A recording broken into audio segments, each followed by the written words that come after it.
AD sir వచ్చిండు, test చేసిండు, మాకు ఏం స్పందన ఇచ్చి లేదు. ఏం అడిగినా కానీ అత్తన పల్లెరాబాయి మీరు లొల్లి పెట్టుకోకు లోటారా పెట్టుకోకు అని చెప్పాడు. ఉమ్మంటే ఏది ఉన్నా కానీ వాళ్ళ తాండ్రోళ్ళు వచ్చాడు. వచ్చిన కొద్ది మేము చేపలు పడిన కొద్ది పోయి ఎస్ఐ సాబు పోలీసులకు ఫోన్ చేస్తే వాళ్ళు వచ్చి మమ్మల్ని పట్టుకపోవడా గంతే చేయడు. గంతే కానీ ఇప్పటికీ ఏం చేసేది లేదు. ఘర్షణ కూడా నిన్న కూడా గిట్టనే చెప్పినాం. నిన్న చెప్పిన తర్వాత సిఐ సాబు ఫోన్ చేసిండు, సూట్రా వీడియో మీరు పోకులి లొల్లి పెట్టుకోక లేదని ఉంటే పరిష్కారం మనం చేసుకున్నారు. రల్లి మేలికి మేము కూడా వాళ్ళని కూడా పిలిపిస్తానా, పిలిపించిన తర్వాత మీరు కూడా వచ్చి మాట్లాడుకోవాలని చెప్పిన తర్వాత కూడా మా మాట వాళ్ళ మాట వినకుండా కూడా వీళ్ళు తాండ్రోళ్ళు వచ్చి రోజు వచ్చి చిర్ర చేపలు పట్టడానికి సిద్ధంగా అయిన తర్వాత ఆ వలలు ముందుకు వచ్చి ఇక్కడ పెట్టి కుప్ప పెట్టి మళ్ళీ ఇది దందకు దిగినాం. కానీ ఇప్పటికీ మేము ఏం చేసినా కానీ వాళ్ళ అత్తడేమే కానీ చేసుడే కానీ మాకేం చేసుడు లేదు, ఏం చెప్పుడు లేదు, ఏం లేదు. మాకు ఉమ్మంటే న్యాయం జరిగేం వచ్చేది లేదు. ఇది 15-20 సంవత్సరాల పాటు ఇట్లా కథ నడుస్తుంది.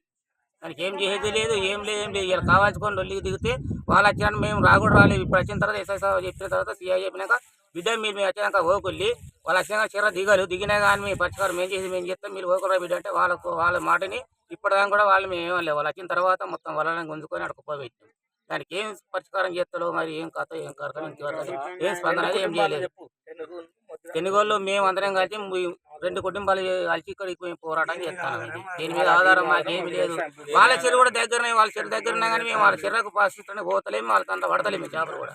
వాళ్ళు ఆడకు పోయినా కానీ ఉమ్మంటే వాళ్ళు ఏం చేస్తారు, సార్ పోతాను అచ్చలపురపులు చేపలు పడతానని చెప్తే అత్తాను వాళ్ళు అత్తాను మమ్మల్ని పడకపోతాను అంతే ఉంచుతారు. ఇప్పుడు ఏదన్నా కావాలి, ఇప్పుడు ఎందుకు మేము అటు రమ్మని చెప్పిన సిఐసా కూడా ఇప్పుడు ఆడకపోతే మేము గిట్టనే ఉంటాం. వాళ్ళు మేము ఉన్నారు 10 మంది అయితే వాళ్ళు ఉన్నారు 100 మంది అవుతారు మీద పడుతుంది. అది ఏం కానీ తెలియదు. అందుకోసమే ఇప్పుడు ఇక్కడ పెట్టి ఇక్కడ పరిష్కారం కావాలని దీనికోసం ధర్నా చేస్తాను. చెరు మీదనే కావాలి ఏదున్నా కానీ. ఏడు సాగు చెప్పినా కానీ ఏడు సాగు వస్తలేదు, ఏం లేదు. ఏమనంటే ఉమ్మంటే లీడ్ కడతానవా నువ్వు పైసలు కట్టినావా, పైసలు పట్టుకొని రా, అది పట్టుకొని రమ్మంటాడు. రమ్మంటే ఇక్కడికి ఇంత లొల్లి అవుతుంది, ఏమైనా రావనద్దా? ఇప్పుడు మేము ఇక్కడ చచ్చిపోతే పరిష్కారం చేసేవాడు ఎవరు మరి? మాకున్న ఎవరు చేస్తారు ఏం కాదా?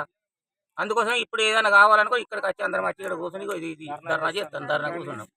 ఏదో వచ్చేదానికి కూడా ఇంక 20 రోజులు కానీ ధర్నా బంద్ ముచ్చలేదు. చేపలు మా చెర్ర మేము చేపలు కంపల్సరీ పడతాం. ఇంతలో వెళ్ళినా ఏమైనా కానీ ప్రాణాలు పోయినా మంచిదే కానీ వదలం చెరుని. మా చెరు మాకు కావాలి. వాళ్ళు మాకు ఏమైనా ఇస్తాను దగ్గర 12 కిలోమీటర్ల దూరం ఉంది వాళ్ళకి. మాకు భూములు మాయిపోయినాయి, జాగాలు మాయిపోయినాయి. మేము అధికారం అంతా మా చేతులు పెట్టుకుని వాళ్ళు పాలు కావాలని ఇప్పుడు పోరాటానికి వచ్చి మేము భయపడతామా? అందుకోసం ఏమున్నా ఏదైనా కావాలనుకొని ఇక్కడ 10-15 రోజులైనా పర్వాలేదు కానీ వాళ్ళని దిగనీయం. మేము కంపల్సరీ దిగుతాం చేపలు పట్టడానికి. ఎంత లొల్లి అయినా మంచిదే, ప్రాణాలు పోయినా మంచిదే, లేకుండా పోయినా మంచిదే. భూములు జాగాలు ఏం లేకుండా. For more videos like this, subscribe Big TV channel.